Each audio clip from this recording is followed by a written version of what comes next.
Assalamualaikum warahmatullahi wabarakatuh. Bismillahirrahmanirrahim. Alhamdulillahilladzi arsala rasulahu bil huda wa dinil haq liyudhhirahu 'ala dini kullihi wa kafa billahi syahida. Asyhadu an la ilaha illallah wa asyhadu anna Muhammadar Rasulullah. Allahumma shalli ala sayyidina Muhammad wa ala alihi wa sahbihi ajma'in. Amma ba'du. Pertama-tama, marilah kita panjatkan puja dan puji syukur kita kehadirat Allah Subhanahu wa Ta'ala yang telah melimpahkan rahmat serta hidayahnya kepada kita semua, sehingga kita semua masih diberi nikmat sehat sampai saat ini dan selalu berada dalam lindungannya. Tak lupa sholawat serta salam semoga tetap tercurahkan kepada junjungan kita Nabi Muhammad SAW yang mana telah membawa kita dari zaman jahiliyah menuju zaman Islamiyah seperti yang kita rasakan saat ini. Pada kesempatan kali ini izinkan saya menyampaikan materi yang berkaitan dengan akhlak yang muncul dari rukun Islam. Imam An-Nawawi berkata, barang siapa yang mengerjakan 5 rukun Islam maka telah sempurna keislamannya. Seperti rumah telah sempurnalah semua bangunan dan pilar-pilarnya. An Abi Abdurrahman Abdullah bin Umar bin Khattab radhiyallahu anhu maqal sami'tu Rasulullah sallallahu alaihi wasallam yaqulu buniyal islamu ala khamsin syahadati an la ilaha illallah wa anna muhammadar rasulullah wa iqamis shalah wa ita'iz zakah wa hajjil bait wa shaumi ramadan. Dari Abu Abdurrahman Abdullah bin Umar bin Khattab radhiyallahu anhuma, ia berkata, aku mendengar Rasulullah sallallahu alaihi wasallam bersabda, Islam dibangun di atas 5 hal, yaitu syahadat, menegakkan salat, menunaikan zakat, haji ke Baitullah, dan puasa Ramadan.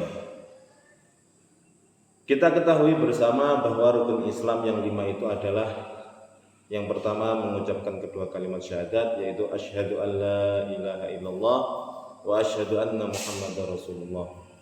Yang kedua mendirikan sholat, yang ketiga menunaikan zakat, yang keempat berpuasa pada bulan Ramadan, dan yang kelima berhaji ke Baitullah bagi yang mampu.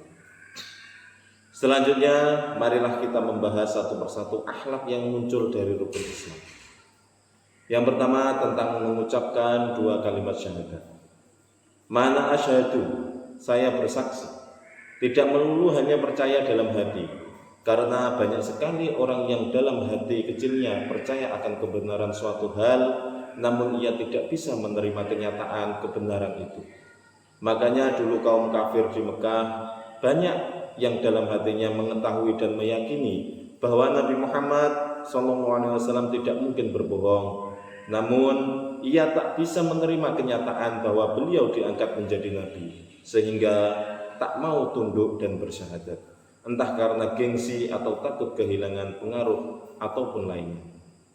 Syahadat pertama bermakna saya mengerti, mempercayai dalam hati, menerima kepercayaan itu, serta mengabarkan kepada orang lain bahwa tiada sesembahan yang sebenar-benarnya kecuali Allah. Dialah zat yang tidak butuh apapun namun dibutuhkan oleh apapun dan siapapun. Dia bersifat dengan segala kesempatan dan suci dari segala kekurangan apapun yang terlintas dalam pikiran manusia. Dia tidak beristri dan berputra, serta tak menyerupai apapun dalam zatnya, sifatnya dan perbuatannya. Sedangkan syahadat kedua bermakna saya mengerti, mempercayai dalam hati, menerima kepercayaan itu, dan memberitahukan kepada orang lain bahwa Muhammad adalah utusan Allah kepada seluruh makhluk, benar dalam setiap hal yang disampaikan, wajib bagi semua makhluk untuk membenarkan dan mengikutinya, serta haram bagi mereka mendustakan dan menyalahinya. Jadi sebenarnya tugas hidup manusia sebagai hamba Allah Subhanahu wa Ta'ala merupakan realisasi dari mengemban amanah, dalam arti memelihara beban atau tugas-tugas kewajiban dari Allah yang harus selalu kita patuhi. Dan yang kedua tentang mendirikan sholat. Kita bisa mengetahui apabila seseorang itu melakukan sholat dengan khusyuk, maka di dalam diri seseorang itu akan melahirkan sikap tenang dan optimis. tidak hanya kepada dirinya sendiri, melainkan kepada orang yang berada di sekitarnya juga. Orang yang sholatnya baik, ia akan memiliki sifat tenang dalam menghadapi masalah. Baginya segala sesuatu sudah Allah tetapkan untuknya, maka tidak ada keresahan sedikit pun di dalam hatinya. Di saat yang bersamaan, orang yang khusyuk juga tidak akan mudah menyalahkan orang lain. Segala tutur kata, sikap, dan tingkah laku mereka sangat terjaga dari hal buruk. Mereka tidak mudah untuk mengusik orang lain, apalagi menghinanya tanpa alasan. Tindak tanduk kesehariannya penuh dengan pertimbangan dan dapat dipertanggungjawabkan, sehingga apa yang keluar darinya tidak lain adalah hal yang bermanfaat.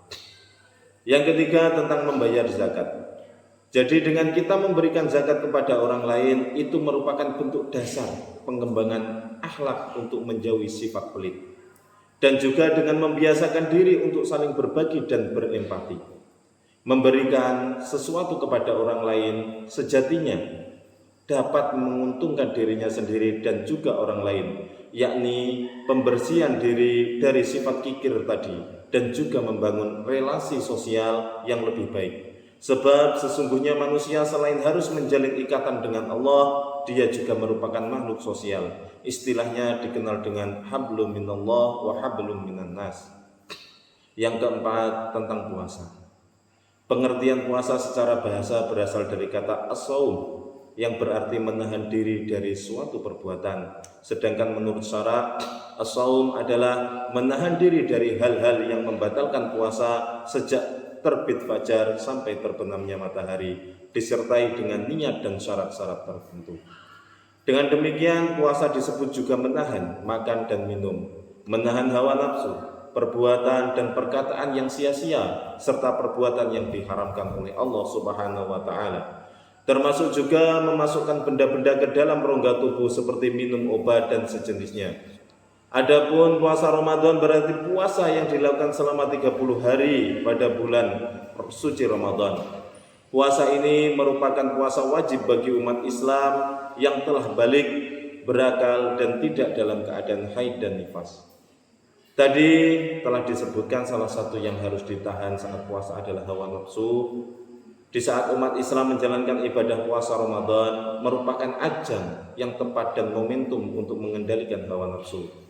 Dengan puasa setidaknya manusia sanggup mengekang nafsunya, sebagaimana hadis Nabi yang artinya Abdullah ibnu Mas'ud radhiyallahu berkata, Rasulullah SAW bersabda pada kami, wahai generasi muda, barang siapa di antara kamu telah mampu berkeluarga, hendaknya ia kawin, karena ia dapat menundukkan pandangan dan memelihara kemaluan. Barang siapa belum mampu, hendaknya berpuasa, sebab ia dapat mengendalikanmu. Imam Al-Ghazali lebih lanjut menjelaskan dalam Ihya Ulumuddin bahwa salah satu manfaat menahan lapar adalah manfaat mengendalikan nafsu, sehingga tidak melakukan kemaksiatan dan terbebas dari nafsu buruk. Sebab makanan adalah bahan bakar bagi hawa nafsu. Saat berpuasa setidaknya salah satu pintu hawa nafsu telah tertutup dan dikendalikan sampai berbuka. Saat seorang muslim mampu mengendalikan nafsunya, maka dirinya sanggup untuk menggunakan waktu dan tenaganya hanya untuk melakukan kebaikan. Dan yang kelima yaitu pergi haji bagi yang mampu. Semenjak Allah menurunkan agama Islam ini kepada Nabi Muhammad SAW, Allah telah mewajibkan kepada umat ini untuk berperilaku baik, berakhlak mulia, dan menghormati sesama manusia.